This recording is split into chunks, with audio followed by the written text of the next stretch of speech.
What's up, y'all? It's Queen Boss Lady, and I'm here to do a quick video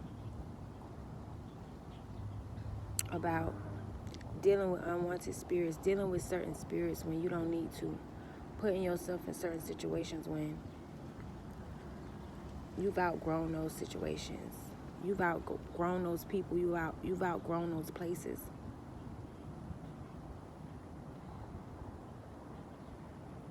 or you feel disconnected from a particular situation. You feel disconnected from this particular situation because you know in your mind and in your spirit that you want to break a generational curse.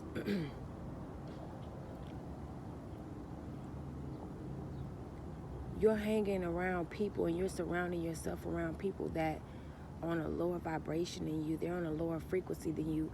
They want to carry on a generational curse of being an ass busser, an ass kicker. Let's just take that for example, right? Like for me, if you can relate, then you can relate, then you can get an understanding of what's going on, and you can be helped, and you can be healed, and you could be made whole. I always knew I would look at something that my mother was doing, and I would say, no, I don't want to do that thing. No, I don't want to be that way. So instantly, with me identifying it within my mind that I don't want to do that thing and I don't want to be that way, it connected me and it aligned me with a different purpose, a different way of doing things. And that's how you break generational curses. That's how you break generational bloodlines. That's how you break generational curses off of your children's children. You identify some funky, fucked up shit that just it doesn't even agree with your spirit. It doesn't even align with you as a purpose. I mean, it doesn't align with you as like the person that you are. It doesn't describe you. It don't fit the description of who you are.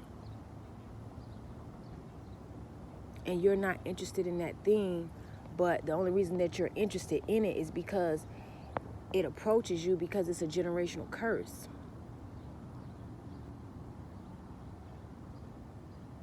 For instance, you may be a female. You're a female. You want to be in your feminine energy. You want to be all dressed up and dolled up, and you want to wear your heels, and you want to wear your jewelry. You want to wear your makeup. You want to wear your favorite outfits, but you connected to Isha and Keisha and Ranisha, and no disrespect to those names. Those are beautiful names, but it's the energy that they carry.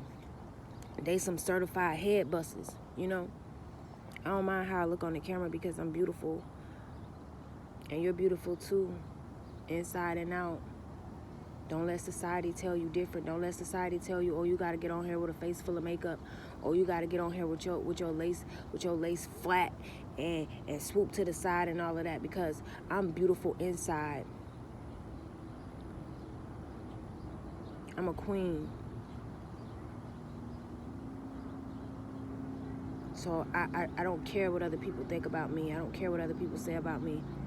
I run my queendom how I run it. You want to look good. You want to look bedazzled. You want to step out and feel good and look good. And you can't because you're connected to certified head busters.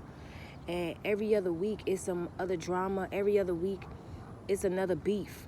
Like last month, y'all was just beefing with Keisha and Aisha and them, okay? Y'all fought them, y'all won, and now it's something to talk about, but it's dead. It died down.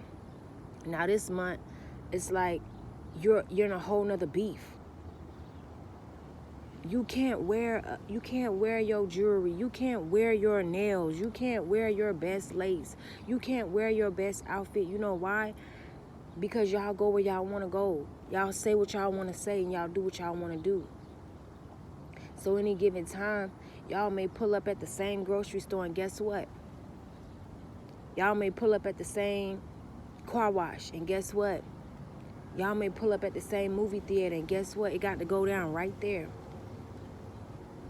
It got to go down right there. You got to get your respect right there. And what's happening? You getting your best clothes ripped off of you. You getting your best jewelry ripped off of you. You getting your best nails. Your hand bleeding. You won the fight, but you lost the war. You won the fight, but you lost the war. Your hands is bleeding because your nails is split down the middle right here, because you had to ball up your fist to knock a bitch out. Your edges is gone. You don't have no edges because you won the fight, but your wig got ripped off. Now you don't have no edges. You done lost $5,000 worth of in jewelry because they done snatched all your chains off. They done snatched all your rings off. You lost. That's a big L.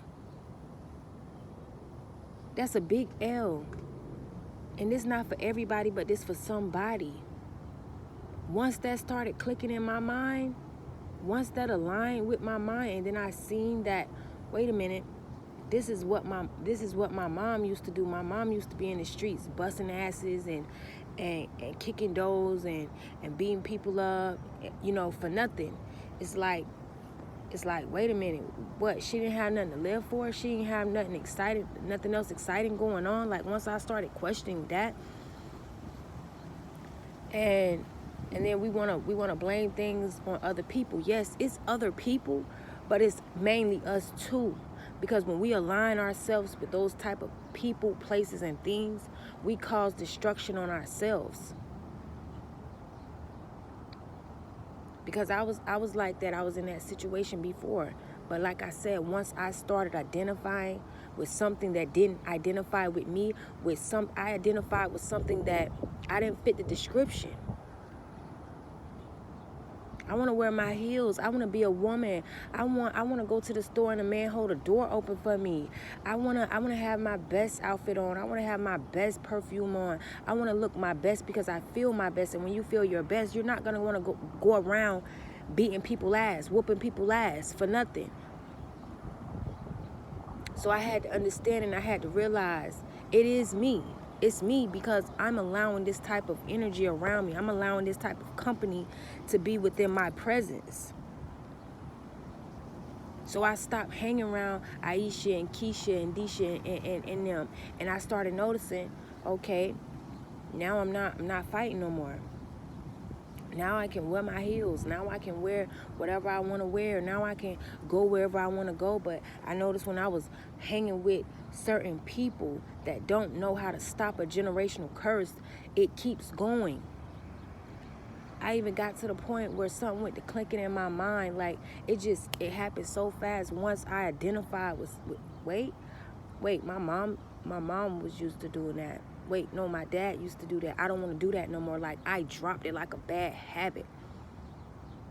And this can be for you too. All you got to do is identify with something that don't identify with you. All you got to do is realize something that does not describe you. It doesn't describe your identity. It doesn't describe your personality. It doesn't describe your purpose. It doesn't describe your mission in life. And you're going to drop it like a bad habit. You're going to drop all them people, places, and things because you want what's for you. You want what's for your purpose. You want what's peaceful for you, what makes sense to you, what is knowledge to you. And that just wasn't knowledge to, for me. Like, dang, we can't dress up. Like, dang, again, we can't wear our best outfits. Dang, again, we can't do and have the best in life because we may have to run down on a bitch right now. You don't understand that you're putting yourself in a cult. You don't understand that you're wrapping yourself up in an occult. That's an occult. We all gotta do the same thing. We all gotta say the same thing. We gotta walk around with t-shirts and sweats on and tennis shoes strapped tight, Vaseline in the glove compartment because it's going down right now. It's going down right now. We don't know how to talk. We don't know how to communicate because we didn't see our mothers talk things out with Aisha and Keisha and them. We didn't see our mothers communicate in a way that would stop violence or prevent a fight from happening. We just seen our mothers go on somebody's shit. We just seen our mothers slap the shit out of somebody, that disrespected them. We didn't see our mothers in no loving, caring energy or no feminine energy. Our moms wasn't wearing nails. Our moms wasn't wearing heels. This is for somebody, but it's not for everybody. This message isn't for everybody. You didn't see that. You didn't see your mom in feminine energy. And if she did, okay, she may have, but she didn't mind getting that shit ripped off. She didn't mind getting her new hairdo ripped right off to bust a bitch ass down. And excuse me for the cuss words, but it's like I'm talking to a particular set of people right now, and I know how to speak y'all lingo. I know how to speak y'all lingo because I know. And once I identified that thing, it clicked in my head. And it's like you'll get to a point where you don't care if you look soft. You don't care if you don't look about that life. You don't care if you ain't no certified ass buster no more. You don't care if you ain't no certified ass kicker no more. You start to understand and understand what's really gangster. A lot of people think that that's gangster if you go beat a bitch ass for talking about you. Guess what? You got 900,000 more asses to beat then. That's not gangster. That you got scars and wounds that's still healing from the last fight, from a year ago, from the last fight from a month ago. Your knee ain't never gonna be the same because you kicked those. That's not gangster. You got a rap sheet this long. That's not gangster. What's gangster is when you align yourself with your purpose. What's gangster is when you say you don't give a fuck about what nobody else think about you. That's what's gangster. When you say, I want to be free for my kids. I want to be in my kids' life. I want to be free. I don't want to be incarcerated. To me, that's what's real gangster.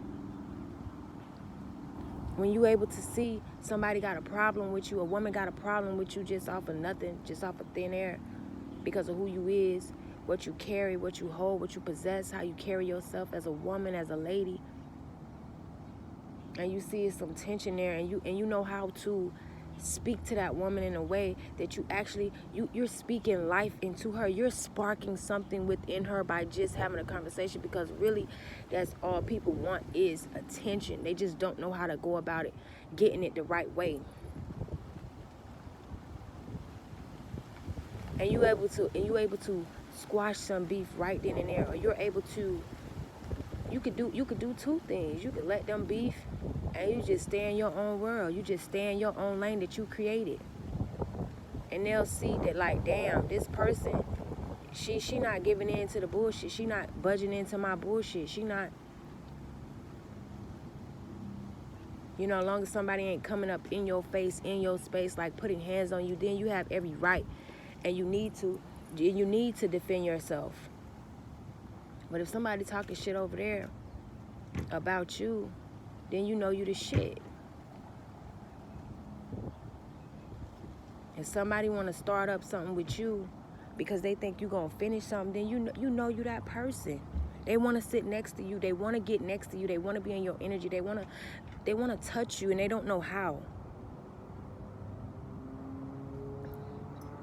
They want to be your friend.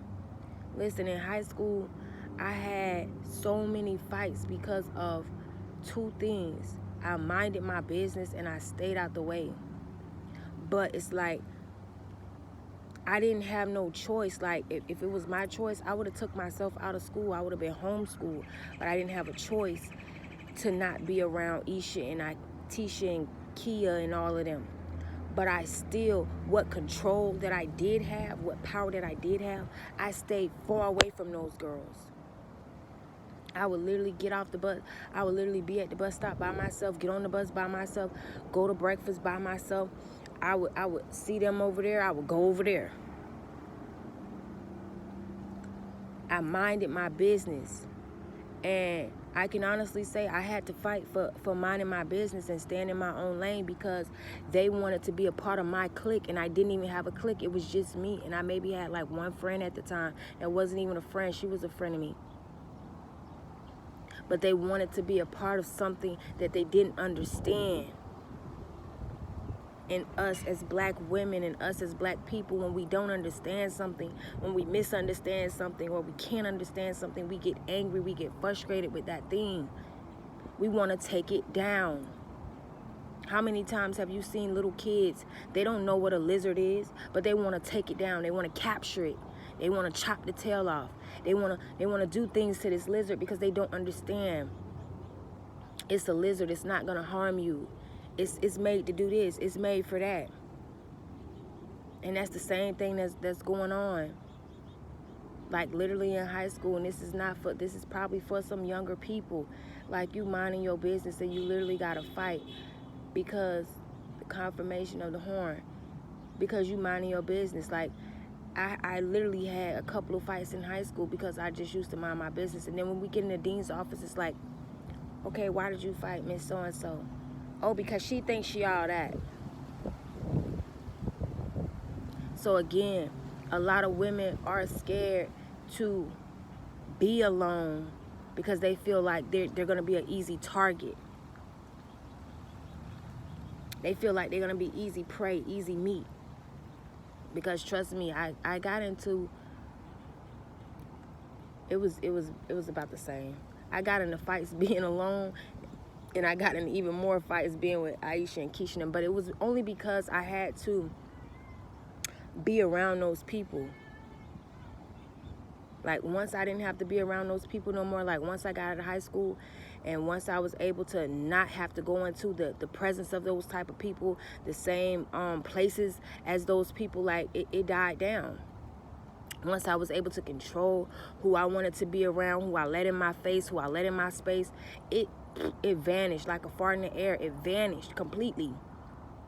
But by me having to go to that school every day, and it's like three different groups of girls that don't like me because I'm not with their clique and talking about the other group, and I'm not with this person talking about the other group. It's like, yeah, we want to fight her. Who the fuck do she think she is? She gonna come in here, she not gonna pick a group to be with. She gonna come in here, she not gonna be a part of this shit. And that's, for me, it wasn't a tough decision, but for you, it might be a tough decision right now. But I'm saying, if you want to break generational curses, it's like it started there. It started there for me. I knew that I didn't want to be around a clique of people. I didn't want to be around a clique of girls. You know, 1 or 2 friends is good for me. Like, and if those 1 or 2 friends got to, like, they connected to like 10 and 5 more people, like, nah, you good. Just go with those 5 other 10 more people. You good. But I started identifying with generational curses. And I would spot that thing out like, wait a minute, no.